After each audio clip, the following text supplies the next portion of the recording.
In previous films, we've heard how interdisciplinarity was embedded in the initial structure of the University of Kent back in the 1960s. And we've also heard how academics from across different disciplines are working together today. But what are the future possibilities for interdisciplinarity, and how can Kent take advantage? This new extension to the Templeman Library might seem like a great place to start when thinking about the future of interdisciplinarity. Geoffrey Templeman, the university's first Vice-Chancellor, was a passionate believer in academics from across different disciplines working together. The library is named after him, and it sits right at the centre of our Canterbury campus. However, we're going to come back here later. We're actually going to start in a different place.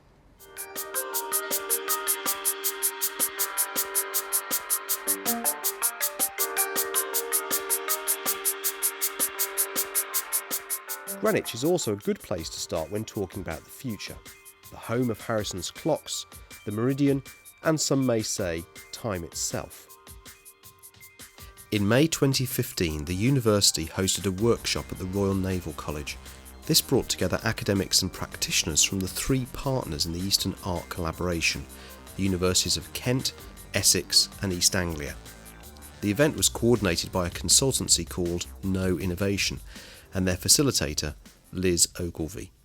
This particular workshop is about bringing people together who have an interest in ageing and what is it like to live to 100, and also from different backgrounds, different disciplines, and for them to think about how they might work together and how they might look at this topic in a new and different way, and hopefully come up with some very broad research ideas that may be pursued and may indeed be funded subsequently.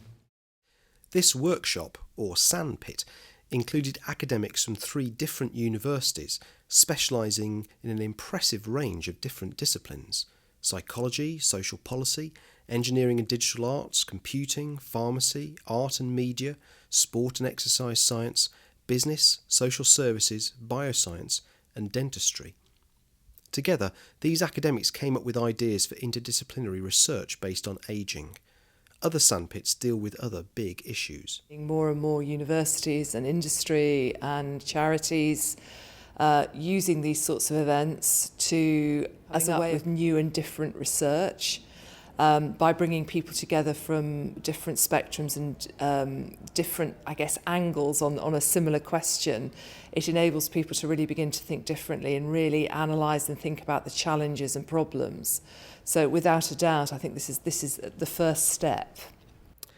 A first step, which raises the questions of how many steps there will be and where exactly we're heading. Back at the university, it's easy to see how we've become departmentalised. Despite being set up with a collegiate system, each subject now very much has its own area. It's really only in the queue for coffee at the Gulbenkian that the disciplines collide, and that's where I caught up with Phil Ward, Deputy Director of Research Services. And my experience of the ageing sandpit and the living pathways sandpit, I thought was amazing to see people who hadn't met before coalesce in a relatively short amount of time to find commonality. You could almost see the lights sparking in their eyes where they recognised that a methodology that they had could help to inform research happening in an area that they knew nothing about. And so what's the value of these events beyond academics just getting together? I mean, it's very easy in academia these days to get weighed down with the important tasks of teaching, administration and people's own individual research, that to actually have that time, that gift of time where you step back from all that and you have the opportunity to think the big thoughts.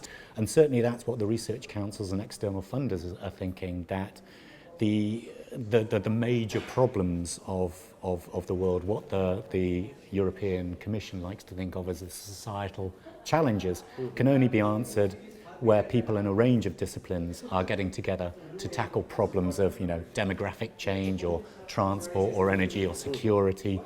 And the sandpits offer that open space, that freedom to think those thoughts and think how those societal challenges can be answered. Academics are increasingly working on interdisciplinary projects. But where do they see things going? Let's hear from a few research partners. Our first stop, engineering and chemistry. For Dr. John Batchelor and Dr. Simon Holder, who collaborate on developing chemical sensors, the future will see a change in academics' behaviour. Some personal characteristics currently in the background may come to the fore. One of the earliest things I learned when collaborating with people from other disciplines and with John, for instance, is to say what you can and can't accomplish realistically. It's very easy to say that we're going to invent the greatest, best sensor in the world, for instance, within 6 months to get somebody engaged and working with you. But if you start saying things like that and you can't follow through on them, then that can destroy a collaboration very easily. But we've discovered that the timescales are very different, and if I'm working with Simon as a material scientist, he needs to develop a material, really synthesize it from the ground upwards, characterize it, make sure it does as he thinks, make sure it's repeatable. He does an awful lot of science on it before we get it. And as an engineer, I'm used to having devices, technologies ready. You know, I just need something that works so that I can start working with it.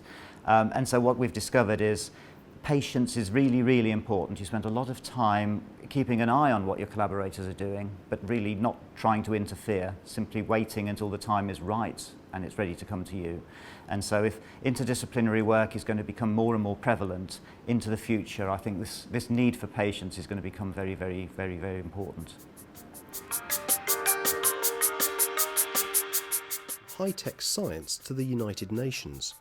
Jeremy Carrette, Professor of Religion and Culture, and Hugh Mile, Emeritus Professor of International Relations, collaborated on a project to investigate the role of religious NGOs at the UN.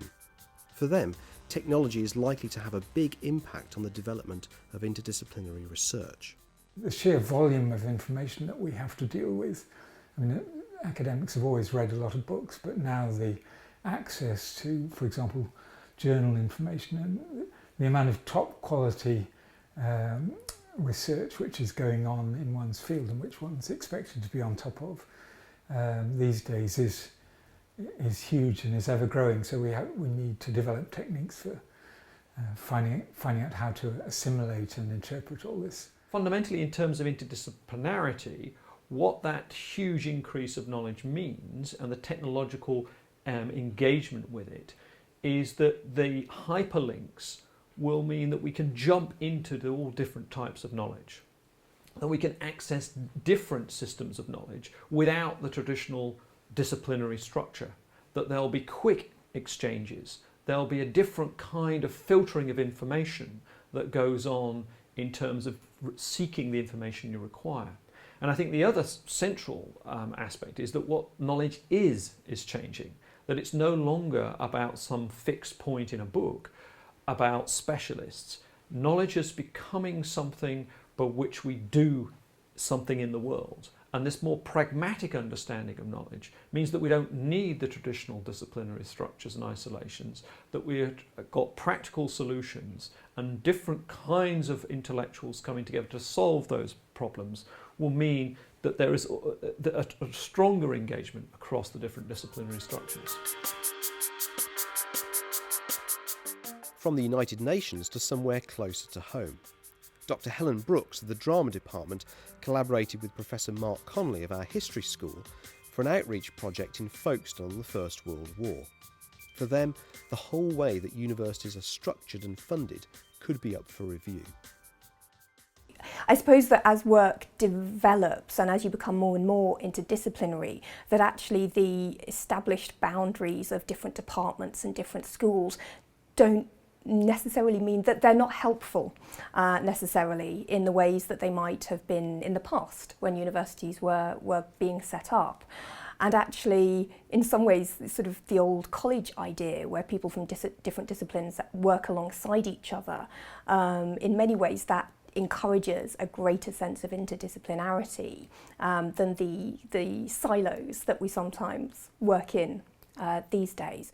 The future of interdisciplinarity is to find our way back to the early days of the university, which is glorious anarchy with very few managerial hard lines.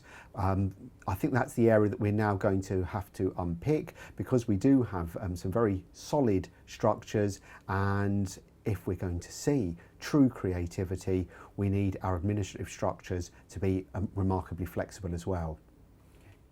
No doubt about it, there'll be much change and many challenges ahead, and many people will need to be involved.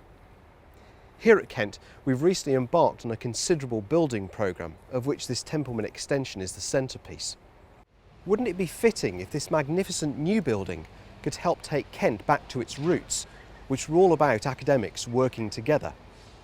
Could this be the focus for academic collaboration, where problems of the 21st century are discussed and maybe even sorted out?